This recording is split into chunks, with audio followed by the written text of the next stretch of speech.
আজকে ভারত টিভির ক্যামেরা একটু অন্যরকম খবর করতে বেরিয়েছে আমাদের দর্শকদের জন্য।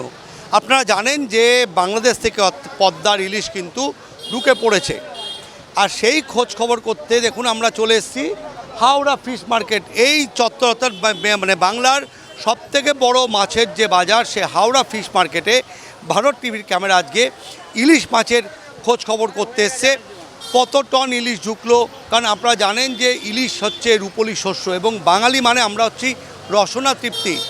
পাতে ইলিশ পড়বে না পদ্মার, তাহলে খাওয়াটাই বৃথা। আর সেই খোঁজ খবর করতে আজকে আমরা চলে এসেছি হাওড়ায়। চলুন দেখি ইলিশের হাল হাকিকত কী কথা বলছে। পুজোর আগে বাঙালির পাতে ইলিশ মাছ পড়বে না, এটা আবার হয় নাকি? আর তাই বাংলাদেশ সরকার শেষ পর্যন্ত অনুমতি দিল রপ্তানির ইলিশ মাছের। শেষ পর্যন্ত সমস্ত বাধা নিষেধ পেরিয়ে অবশেষে কলকাতায় পৌঁছালো বাংলাদেশের সুস্বাদু পদ্মার ইলিশ। যদিও চাহিদার অনুপাতে অনেকটাই কম এসেছে ইলিশ, তবুও পদ্মার ইলিশ বলে কথা, আর তাই খোলা বাজারে এর চাহিদাও প্রচুর। আপনারা দেখলেন ভারত টিভি কিন্তু পৌঁছে গিয়েছে হাওড়া ফিশ মার্কেটে এবং দেখতেই পাচ্ছেন একদম ইলিশ রূপলি শস্য, প্রচুর কাস্টমার, কার্যত মানে রসনা তৃপ্তির জন্য মারামারি লেগে গেছে। কিন্তু আমরা যার কাছে এই মুহূর্তে যাকে নেব ক্যামেরার সামনে, তিনি হচ্ছেন এই হাওড়া ফিশ মার্কেটের সেক্রেটারি এবং ফিশ যে এক্সপোর্ট যেখান থেকে হয়তো বাংলাদেশে দেখতেই পাচ্ছেন সেই অ্যাসোসিয়েশন তিনি সেক্রেটারি সৈয়দ আনোয়ার মাকসুদ সাহেব আমাদের এই মুহূর্তে ভারত টিভির সামনে রয়েছেন। স্যার প্রথমে ওয়েলকাম আপনাকে। কতটা চাহিদা এই রূপলি শস্যর, কারণ বাঙালি মানেই তো রসনা তৃপ্তি, পাতে ইলিশ না পড়লে বোধহয় পেটের ভাত খোরা হজম হয় না এই মরশুমে, কতটা চাহিদা এবং কত টন ইলিশ আসছে যদি আমাদের দর্শকদের একটু বলেন। অ্যাকচুয়ালি আমরা তো প্রত্যেক বছর পুজোর উপলক্ষে বাংলাদেশ থেকে ইলিশ মাছ চাই বাংলাদেশ গভর্নমেন্টের কাছে, আর প্রত্যেক বছর গত 5 বছর যাবতীয় ওনারা আমাদেরকে পুজোর উপলক্ষে ইলিশ প্রদান করেন। এই বছরও আমরা ওনাদেরকে চিঠি লিখলাম, কিন্তু ইন্টারিম সরকার ছিল, আমাদেরও একটু ডাউট ছিল যে কি হবে, বাট অবশেষে ওনারা রাজি হলেন আর আমাদেরকে প্রায় 2420 মেট্রিক টন মাছ ওনারা পারমিশন করলেন, যেটা গত পরশুদিন প্রায় প্রথম ক্ষেপ ঢুকলো, যেটা 50 মেট্রিক টনের ছিল।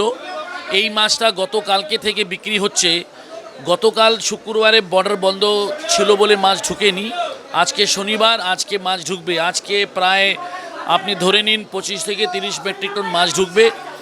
এই 2420 মেট্রিক টন মাছ 12ই অক্টোবরের মধ্যে আমাদেরকে নিয়ে আসতে হবে, কারণ 13ই অক্টোবরের থেকে বাংলাদেশে মাছ ধরা নিষিদ্ধ, প্রত্যেক বছর ওরা পালন করে।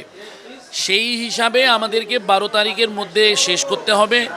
কিন্তু বাংলাদেশে মাছের যোগান একটু পুয়ার, এই কারণে মাছ কম ঢুকছে। আমরা আশা করি যে সামনে বাংলাদেশে যোগান বাড়বে, আমরা বেশি করে মাছ নিয়ে আসতে পারবো, যাতে 2420 মেট্রিক টন আমরা পূরণ করতে পারি।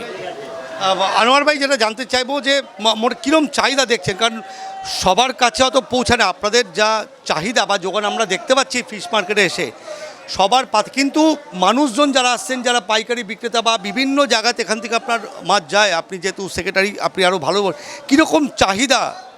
অ্যাকচুয়ালি বাংলাদেশের পদ্মার ইলিশের তো চাহিদা সবসময় আছে, মানুষ তাকিয়ে থাকে, বাঙালি তাকিয়ে থাকে। কিন্তু এই বছর বা গত 2 বছর যেটা মাইনাস নেগেটিভ হচ্ছে যে বাংলাদেশে মাছের যোগান না হওয়ার কারণে মাছের দাম কিন্তু আকাশ ছোঁয়া। এই যে আমরা হোলসেল মার্কেটেই কিলো সাইজের মাছ 1400-1500 টাকা বিক্রি করছি, তো এইটা সাধারণ মানুষের কিন্তু আওতায় যেতে পারছে না। এই কারণে অনেক মানুষ আছে যারা জাস্ট তাকিয়ে থাকে কিন্তু কিনতে পারে না। তো আমরা আশা করি যে মাছের যোগান বাড়লে তাহলে দামও কিন্তু কমবে, কারণ যখন মাছের যোগান বাংলাদেশে নেই তো দামও আকাশ ছোঁয়া আছে। এইটাই হচ্ছে। আর আমাদের এখানে কিন্তু অকশন, আমরা কিন্তু কোনো রেট ফিক্স করি না, মাছ আসবে মাছ বিক্রি হবে। তো আমাদের তো ইলিশ মাছ পুরো ড্রাই ছিল, তো এই একটা কারণ আছে যে সবার কিন্তু আওতায় পৌঁছতে পারছেন না। বাট আশা করি যে সামনে তো আরও 1 সপ্তাহ 10 দিন আছে, তো আমরা আশা করি বাংলাদেশের যোগান যাতে বাড়ুক আর আমরা বেশি করে মাছ নিয়ে আসি, যাতে অর্ডিনারি পিপলের কাছে এই মাছটা পৌঁছতে পারে। অর্থাৎ আনোয়ার মাকসুদ সাহেব যিনি সচিব তার একটা ইচ্ছে যে বাঙালির প্রত্যেকের পাতে পড়ুক। এবং আমি আমার ক্যামেরা পার্সন সমরকে একবার রিকোয়েস্ট করব, এই যে দেখুন, এই যে ইলিশ মাছ, এই যে আমাদের হাতে দেখুন, এই হচ্ছে বাংলাদেশের সেই পদ্মার ইলিশ।